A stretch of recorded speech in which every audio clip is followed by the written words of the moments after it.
pulso de la actualidad, junto a Cristian Valdivieso, director de Criteria. Bien, momento de análisis, 8:34 con nuestro panelista de martes que contra viento y mareo está siempre los martes con nosotros. Hoy martes 13, Cristian Valdivieso, ¿cómo estás? Bien, Claudia, ¿y tú? Muy bien también, martes 13 lo vives como día de buena suerte o mala suerte. No, yo no soy para nada. No engancho. No me meto en esos rollos. No, ya. Mira, qué suerte, qué suerte. Ahora tengo que decir que nunca me he casado un martes 13. Ni tampoco tomas el avión un martes 13. No, eso sí. Ya, perfecto. Ya, ¿viste? A ver, Cristian Valdivieso, nosotros estuvimos juntos justamente el miércoles pasado aquí y todavía la tragedia de Sebastián Piñera no sucedía. Esto ha significado un impacto enorme, bueno, días de duelo, todos lo sabemos, pero hoy día la pregunta es que si deja un vacío o deja un legado, o las dos cosas a la vez. ¿Cómo lo ves tú? Porque te he visto escribiendo mucho respecto de lo que significa esa orfandad en la derecha, pero también probablemente deja una señal para el mundo de la centroizquierda. Sí, no, yo creo que las dos cosas se dan en un mismo espacio de tiempo que tiene que ver con un vacío, evidentemente una orfandad en la derecha, lo decía Pepa Hoffman con harta claridad y con harto dolor, y por otro lado evidentemente que hay un legado, y hay un legado ahí importante que hay que escudriñar, entender y sobre todo proyectar no solo en aquellas cosas que el presidente logró materializar concretamente, como el post-terremoto, como los mineros, como el manejo de la pandemia, sino que también en términos más simbólicos y en las formas de hacer política, que creo que es importante también entenderlo. Y ahí creo que hay algo que es interesante, que es que de alguna manera Sebastián Piñera congregaba en sí, ¿verdad? Aglutinaba dos cosas que yo creo que son claves de los empresarios y también de los políticos exitosos, que es una ambición bastante desbordada, muchas veces al límite, lo sabemos, y también un pragmatismo central y fundamental que lo llevaba a él a no tener resentimientos con quienes habían sido críticos respecto a él. Lo importante es el objetivo, no los sentimientos ni las emociones previas, ni vengarse o pelearse o cobrarse revancha a propósito de las cosas. Y eso creo yo que es muy, pero muy relevante. El presidente Piñera efectivamente era muy pragmático, yo no lo conocí mucho, pero conocí de su pragmatismo y me llamó mucho la atención. Es decir, lo importante es lograr salir adelante, salir jugando, conseguir los resultados y los objetivos, no quedarnos pegados o quedarse pegados en el pasado. Ahora, también es cierto que si uno mira las últimas semanas, uno dice, bueno, quizá el gran legado que deja Sebastián Piñera es que vuelve a traer sobre la memoria de la ciudadanía y del mundo político que la política puede caminar, ¿no?, por un sendero donde los acuerdos tienen un valor, donde la amistad cívica tiene un valor, pero muchos dicen, mira, esto fue un veranito de San Juan que pudo haber durado muy poquitos días. De hecho, Mariana Elwin nos decía acá el viernes, dijo, mira, cuando murió mi papá, Patricio Elwin, también se generó unos abrazos cívicos maravillosos, pero después al otro día ya estaba todo el mundo agarrado de los pelos. Entonces, puede pasar eso también, ¿no? Que finalmente se vuelvan a abrir los extremos, cada uno vuelve a su domicilio político y vuelve la tensión y la poca destreza para ir buscando acuerdos comunes, ¿no? Puede pasar eso. Sí, bueno, eso es lo más natural probablemente y lo que posiblemente va a pasar.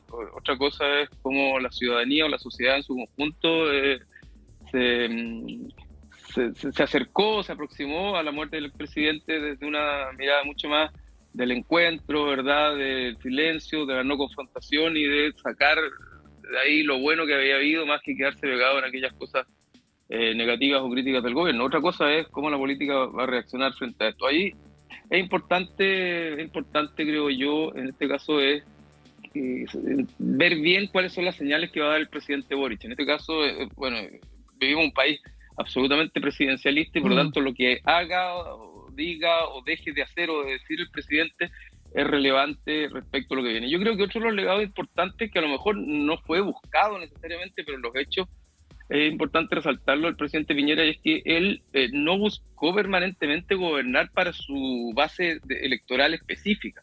Incluso en los momentos más duros del estallido social, el presidente optó por aquellas cosas que a lo mejor ciertos sectores de la derecha le estaban pidiendo y no les dio la razón, que tenía que ver en este caso con sacar a los militares a la calle, Porque probablemente eso, mirado con la perspectiva del tiempo, hubiera sido evidentemente mucho más problemático que llamar a un acuerdo por la paz y la nueva constitución. Entonces, es importante eso y es una señal que el gobierno hoy día debe estar mirando, que es cuánto valor hay en hablarle a las propias huestes durante un tiempo y sostener una cierta aprobación versus romper esos márgenes y a veces tener menos aprobación, pero lograr finalmente dejar algo más transversal para la ciudadanía y permitir que se abran ciertos acuerdos. Y eso creo que es importante. Y sí. es el pragmatismo también, es el pragmatismo. Y probablemente esa sea la disyuntiva que va a enfrentarse nuevamente el presidente Gabriel Boric, ¿no? ¿A quién le habla? Porque muchos decían, bueno, estaba la disyuntiva, pero en el fondo, él seguía muy ligado a su mundo político, al Frente Amplio o a su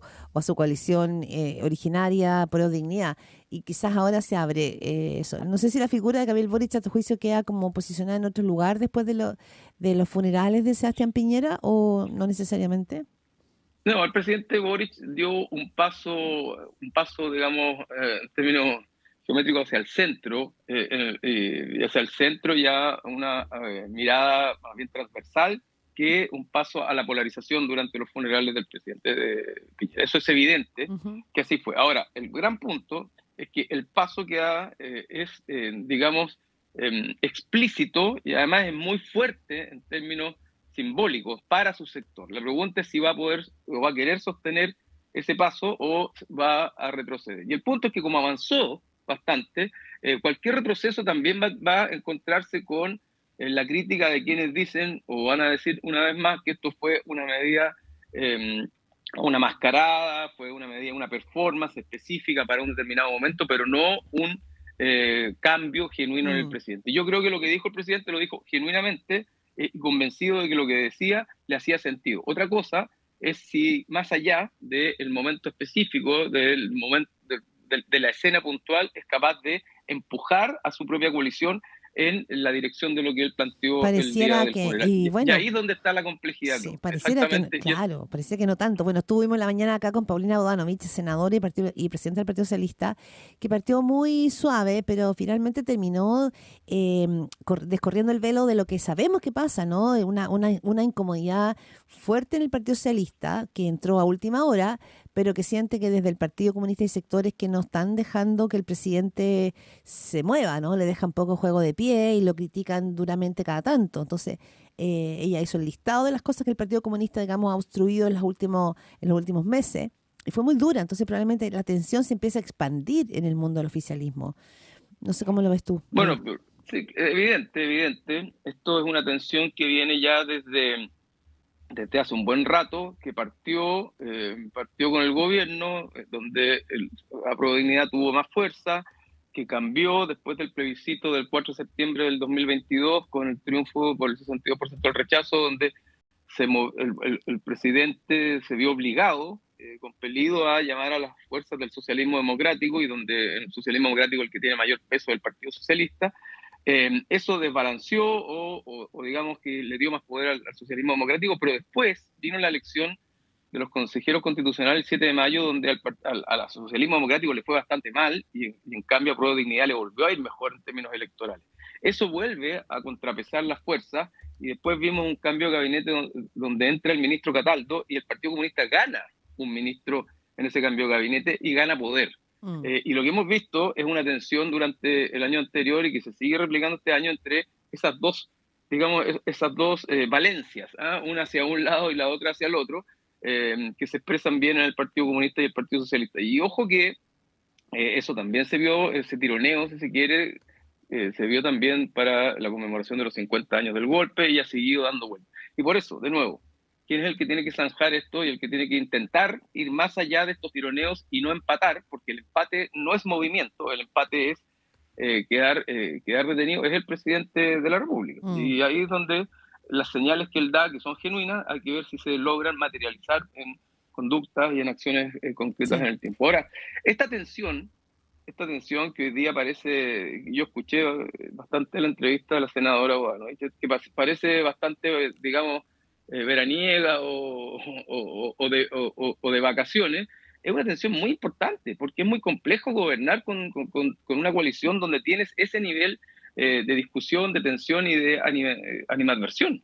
Lo que dijo la senadora Bodanovich es que claramente el gobierno y el Partido Comunista primero dijo sectores, Mm, pero después sabemos que el Partido Comunista es bastante monolítico. Bueno, está espoleando al presidente en una dirección y el Partido Socialista lo quiere espolear en otra dirección. Y ahí es donde el presidente tiene que marcar dirección. Y hasta ahora lo que ha hecho en general es ir, digamos, en términos gruesos, empatando. Un día para acá, un día para allá, una señal para este lado, para este sector, una señal para este otro sector. Pero y eso le da una cierta base de apoyo que vemos en las encuestas que se maneja en torno al 30%. Pero el problema es que eso no le permite ir construyendo sentido común hacia el resto de la población. Y por lo mm. tanto, ahí de nuevo volvemos a Piñera y podemos también hablar de Bachelet. Finalmente, ¿qué importa más en tiempos donde efectivamente es muy complejo gobernar y donde es muy complejo tener permanentemente aprobación? Ya. ¿Qué importa más? ¿La aprobación de mediano, de corto y mediano plazo o lo que pase con un legado donde que te permita al final del día haber llegado a tener reformas que sean relevantes para la sociedad? Mm. Cristian Valdivieso, ¿por qué nombras a Michelle Bachelet? ¿Te parece que se reposiciona en el escenario político? ¿Se refuerza como figura para la centroizquierda? ¿Por qué la pones en escena? No, yo lo digo esencialmente porque durante su segundo mandato, la presidenta Bachelet gobernó con baja aprobación, menor de la que tiene el presidente Boric hoy día en general, por distintas razones, vino el caso Cabal, etcétera, pero así todo logró sacar 2 o 3 reformas que más allá de que pueden ser discutibles en su mérito, si se quiere, fueron reformas potentes. Eso es lo que quiero decir. El presidente Boric hasta ahora ha gobernado con más aprobación de lo que gobernó Piñera 2 y lo que gobernó Bachelet 2, pero no ha logrado sacar hasta ahora ninguna reforma Mm, y se ve complejo que saque determinada reforma. Entonces la pregunta es, ¿hasta dónde está dispuesto a ceder hasta que duela? Y cuando duele, es que duele en su propio sector para efectivamente consensuar una reforma que le haga sentido al conjunto de la sociedad y al conjunto del mundo político. Entonces, es ahí donde se producen esas tensiones. Ahora, respecto a lo otro, creo que Michelle Bachelet no es que se haya reposicionado, pero sí se ha revitalizado en el último tiempo porque ha vuelto a estar en escena, particularmente durante el plebiscito del año pasado, y además porque la izquierda y la centroizquierda hoy día no tiene ninguna otra figura, y de alguna manera eso hace que la sombra de ella no permita que crezcan, pero al mismo tiempo que su propia figura sea grande porque, ante la falta de otro liderazgo. ujú. Mira, no sé si te resuena, Cristian Valdivieso, además tú manejas ahí, ¿no es cierta?, información de encuesta que uno podría cruzar y todo, pero hay algunos, muy pocos, pero algunos dirigentes de la vieja camada de la UDI que en estos días han mirado como muy sorprendentemente la figura de Cecilia Morel, no solo por lo que significa ser la viuda de Sebastián Piñera, sino por lo que ha generado en estos días mucho cariño, mucha solidaridad, la ven como que se ha convertido en una suerte como de factor político. ¿Lo ves tú así? Porque algunos dicen, mira, puede ser carta. Yo sé que ella muy probablemente no quisiera por ningún motivo, pero hay sectores de la derecha que la miraron como, wow, acá hay una figura que moviliza muy transversalmente a la sociedad, que genera cariño además. Sí, sí, sin duda que eso sucedió durante los funerales Sí. del expresidente, pero yo creo que son momentos muy específicos, muy coyunturales, y no me atrevería a escudriñar mucho en sus motivaciones e intenciones. Yo tengo la impresión de que a ella no le interesa y está muy distante de eso. Y cuando Sí. tú estás tan distante de algo, por muchas condiciones, por muchas cualidades, por mucha empatía que tú generes, es muy difícil que te vayas a motivar con eso. La UDI, Chile Vamos en general, después de la muerte del presidente Piñera, sin duda queda huérfana de un liderazgo que siempre los orientaba, que siempre Pero les al que sea, mostraba foco, les mostraba norte y que al mismo tiempo era una suerte de backup en cualquier elección presidencial. La claro. UDI, RN y de alguna manera Demópolis también hoy día se ven compelidos a decir, a repensar cuál va a ser su proyecto, cuál va a ser su oferta a la sociedad y en qué se van a diferenciar del mundo republicano, porque de lo contrario, el riesgo de eclipsamiento es un riesgo evidente frente a republicanos. Sebastián Piñera en sí mismo representaba las ideas del crecimiento económico, la idea de la gestión eficiente, la idea de la reconstrucción, del pararnos, de poder sortear las crisis en un país que está yendo de crisis en crisis. Por lo tanto, era un significante, para decirlo en términos comunicacionales, muy potente Sebastián Piñera y eso ayudaba a su coalición. Mm, Pero hoy día él no está. Entonces la pregunta respecto del liderazgo o de la posta no tiene solo que ver con quién quiere representarlo, sino con quien es capaz también de representar esos valores que Piñera sí era capaz de expresar para la población y que tenían un valor en sí mismo, ¿te fijas? Claro, y eso podría significar, que lo decía un poco Pepa Hoffman recién aquí en entrevista en Radio Pauta, que la posibilidad de que Chile Vamos se abra, invite, convoque, etcétera, lo que sea, a amarillos y a demócratas podría ser una puerta que vaya en esa línea, es decir, volver a tener un ancla más clara en el centro y abandonar la idea de irse a la derecha más dura para competirle al republicano. Eso podría ser podría cambiar el giro, digamos. Bueno, eso podría cambiar el giro. Lo que no puede perder, creo yo, Chile Vamos, es la identidad que le daba la figura de Sebastián Piñera. Había momentos donde la figura de Sebastián Piñera estaba muy a la baja por todo lo que se vio durante el estallido social, por las críticas que hubo, pero de fondo, y eso es lo que queda reflejado en lo que pasó durante los 3 días de duelo nacional, de fondo, la identidad era de un sector liderado por él, que era capaz de reactivar la economía, que era capaz de parar al país frente a las crisis, todas cosas que son hoy día muy demandadas por la sociedad. Entonces, eso es lo que tiene que lograr hacer en el sentido de asir para sí, Chile Vamos, y mantenerlo para diferenciar. No es que no tengan que hablar de seguridad, porque la seguridad es esencial, es fundamental, es intransable. El punto es que va a llegar un minuto donde la seguridad va a ser prácticamente algo commodity, o sea, no va a haber quien no hable de seguridad. Y en eso, Chile Vamos tiene que tener un punto relevante, pero su diferencia o su diferenciación respecto del resto de ofertas, porque no solo republicanos, sino que de otras que puedan aparecer por derecha, tiene que ver con los temas de economía, con sortear crisis y con proyectar, ¿verdad?, un cierto dinamismo, no solo en la economía, sino que en la sociedad, hacia adelante, que es lo que de alguna manera la gente demandaba y valoraba en su minuto de Sebastián Piñera, que tenía que ver con la posibilidad de que haya una movilidad social ascendente y no que vayamos hacia atrás. Ahora, también es cierto que puede haber un Chile Vamos que dice, bueno, vamos a ser nosotros, ¿no es cierto?, los continuadores de la obra de Sebastián Piñera o del piñerismo, pero digo, no nos saquemos la suerte entre gitanos, todos sabemos que existen sectores importantes en el mundo de Chile Vamos que nunca comulgaron con Sebastián Piñera, que no lo querían, que sospechaban de él y que tanto en el primer, pero especialmente en el segundo gobierno, por cómo termina, lo culpaban de haberlo entregado todo. Entonces ahora viene un amor incondicional y total. Pero la verdad es que hubo también, ¿no es cierto?, una separación y una distancia y una cobrada de cuenta importante de los sectores de la derecha a la figura de Sebastián Piñera. Eso también hay que ponerlo de relieve. Bueno, sin duda, volvemos al origen de la conversación. Sí. ¿Te acuerdas cuando dijimos, cuando Piñera opta por un acuerdo por la paz y la nueva constitución, Claro. mucha gente dentro de su sector sintió que estaba entregando la constitución para salvar su gobierno? Sí. Que es muy distinto decir, he escuchado la voz del pueblo y creo que hay que hacer un cambio constitucional y sostener la democracia, que son dos maneras de mirarlo de manera distinta, pero evidentemente cuando tú gobiernas por ciertos principios que son rectores respecto de cómo tú ves que tienen que ser las cosas, siempre vas a pagar costos en parte de tu sector. Dicho todo eso, y más allá de las críticas que todos podemos tener al expresidente Piñera, porque todos tienen luces y sombras, la derecha nunca logró, si no fue de la mano de Sebastián Piñera, tener una identidad particular que lo llevara a la moneda. Una propuesta diferenciadora frente a la sociedad que lo llevara a la moneda, y por lo tanto ese legado tiene, creo yo, me parece que tiene que ser tomado por parte de Chile Vamos, porque si no el riesgo de indiferenciarse con republicanos es muy importante.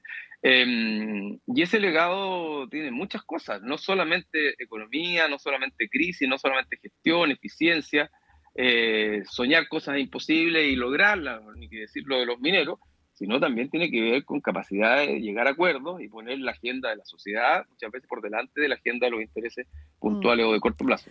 No es fácil para Chile Vamos, porque hoy día la corriente te lleva a la polarización, pero el riesgo de esto es que terminen, como te decía yo, en la lógica de la indiferenciación respecto de las versiones originales que hoy día van a ser más duras de lo que puede llegar a ser Chile Vamos. El tiempo vuela, Cristian Valdivieso. Cuando tú viste estos días de funeral, estos últimos 3 días, ¿tú imaginabas, sospechabas, venías viendo en los estudios de opinión pública este cariño que se instaló, esta revalorización de la figura de Sebastián Piñera en las últimas semanas? tiene que ver con algo muy puntual, su muerte trágica que probablemente impactó muchísimo y volcó a gente a las calles. ¿No te llamó la atención como el cariño que se desplegó desde la ciudadanía y además del mundo político, que ahora todos lo aman? Esa es la Sí. verdad. No, sí, es llamativo. Yo creo que por primera vez durante la historia política de Sebastián Piñera, la sociedad mayoritariamente le expresó un cariño importante al presidente. Ahora, lo que se venía viendo en las encuestas era que la promesa que eventualmente encarnaba Sebastián Piñera era lo que se revalorizaba. Dicho de otra manera, la sociedad, y cuando digo la sociedad estoy haciendo una generalización, por favor que se entienda bien, pero la sociedad no quería al presidente Piñera, nunca lo sintió cercano, cariñoso, nunca lo sintió particularmente empático, pero la sociedad chilena de repente necesitaba a Sebastián Piñera. Y esa es la suerte de paradoja que hacía que cada vez que el presidente Piñera llegaba al gobierno, la gente lo llamara porque lo necesitaba, en términos de que él ponía su capacidad de gestión al servicio de lo que la gente estaba demandando, pero al mismo tiempo se enrabiara muchas veces con el presidente en el mismo acto que lo necesitaba, y se enrabiara porque era poco empático, porque a veces andaba desconectado. No nos olvidemos que todo lo que pasó previo al estallido social hablaba de este presidente que estaba siendo poco empático, el OASI, los ministros, etcétera. No nos olvidemos de eso. Entonces, es una suerte de paradoja. Y yo creo que al final del día, ¿verdad? Ya a propósito de su muerte, la gente logró en ese minuto, de estos 3 días de duelo, amalgamar ambas cosas, ¿verdad? La capacidad y el legado en gestión, también con el cariño por las condiciones trágicas de su muerte. Cristian Valdivieso, director de Criteria, panelista estable aquí de Pauta de Análisis.